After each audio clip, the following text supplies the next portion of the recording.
तो चलिए आज की चर्चा शुरू करते हैं।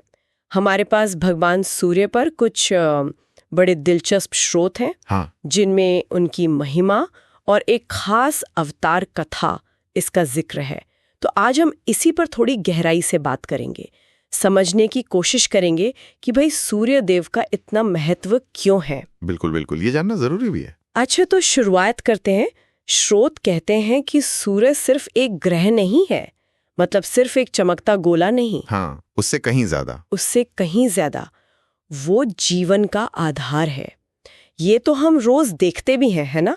उनके बिना ना पानी ना अन्न, संभव ही नहीं है। जीवन ही संभव नहीं है। जीवन ही थम जाएगा। और कमाल की बात यह है कि समय की जो पूरी गणना है, पल से लेकर युगों तक, वो भी उन्हीं पर निर्भर है, ऐसा स्रोत बताते हैं। सही बात है। और यज्ञों का भी जिक्र है। हाँ, यज्ञों की आहुतियां, कहा गया है कि वो भी सीधे सूर्य देव तक पहुंचती हैं। उनके नाम भी बहुत है, आदित्य, भास्कर, रवि। ये तो कुछ आम नाम है, करीब 12। फिर हर महीने के अलग सूर्य, तो कुल 24 तो ऐसे ही हो गए। और कहा तो ये भी गया है कि हजारों नाम है उनके। हजारों नाम। बिल्कुल। हाँ, और यहाँ एक बात समझने वाली है। स्रोत सूर्य को सिर्फ ऊर्जा का स्रोत नहीं मानते। अच्छा। उन्हें परमात्मा, प्रजापति, मतलब सभी जीवों के स्वामी और सारे लोकों का ईश्वर कहा गया है। वो तो साक्षात आत्मा का स्वरूप है। ओ, साक्षात आत्मा। जी। और ये जो प्रक्रिया है ना कि अग्नि में दी गई आहुति सूर्य तक पहुंचती है, फिर उससे वर्षा होती है, वर्षा से अन्न। हाँ।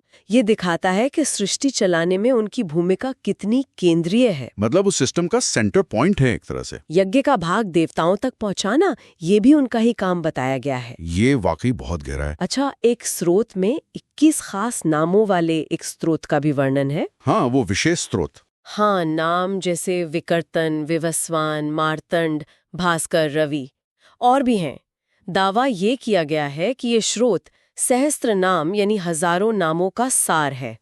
एसेंस है। बिल्कुल। हाँ। सार बताया गया है।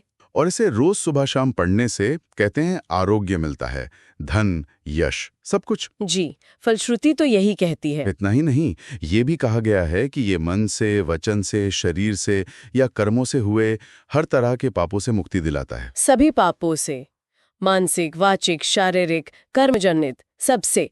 ये एक आध्यात्मिक उपाय की तरह है। सही।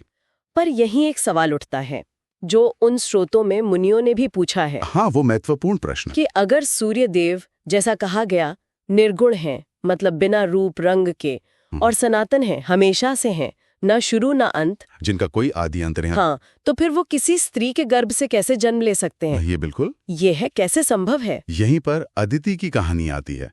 प्रजापति दक्ष की पुत्री थी अदिति। उनका विवाह कश्यप ऋषि से हुआ। अच्छा। उनके पुत्र थे बेवता, लेकिन दैत्यों और दानवों ने उन्हें हरा दिया था और त्रिलोक से, मतलब स्वर्ग से, बाहर निकाल दिया था। ओह, तो देवता संकट में थे। बिल्कुल। तब अदिति बहुत दुखी हुई। उन्होंने अपने बेटों की मदद के लिए सूर्य देव की शरण ली।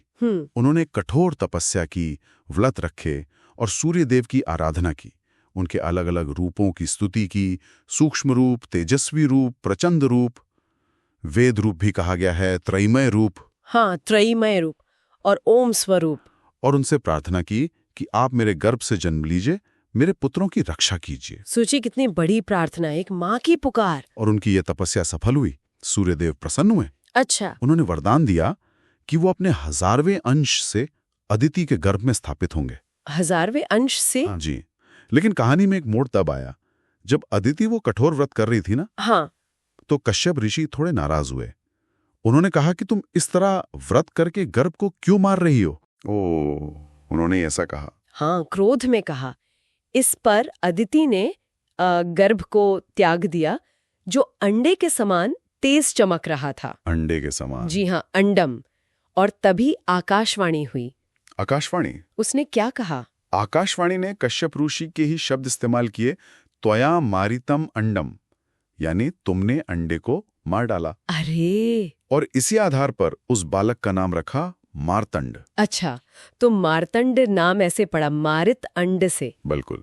और आकाशवाणी ने यह भी बताया कि यही बालक असुरों का संहार करेगा। तो फिर क्या हुआ? मार्तंड रूप में सूर्यदेव ने क्या किया? इसी मार्तंड रूप में सूर्य ने असुरों से युद्ध किया।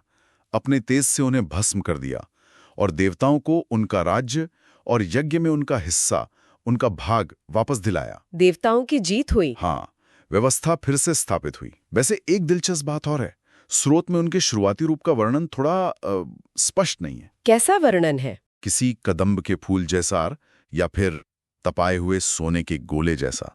मतलब क्लियर नहीं था कि रूप क्या है। रहस्यमयी सा। हाँ, बिल्कुल।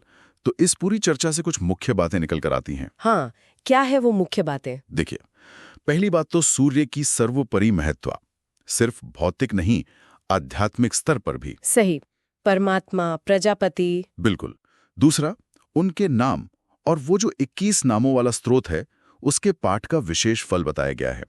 आरोग्य, धन, यश और पापों से मुक्ति। हाँ, ये महत्वपूर्ण है। और तीसरा, मार्तंड के रूप में उनका अवतार लेना।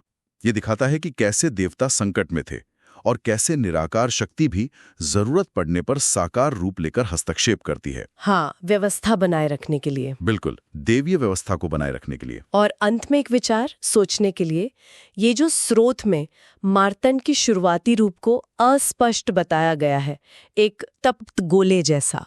हाँ, वो कदम्ब पुष्प या तप्त गोलक वाली बात। हाँ, ये क्या दिखाता है? क्या ये उस दिव्य शक्ति के प्रकट होने की रहस्यमयी प्रकृति है, या ये दिखाता है कि अपार शक्ति को भी एक निश्चित रूप लेने में शायद समय लगता है? ये वाकई सोचने वाली बात है। शायद ये दोनों ही बातें हों, या शायद कुछ और गहरा अर्थ हो। बिल्कुल, इस पर विचार किया जा सकता है।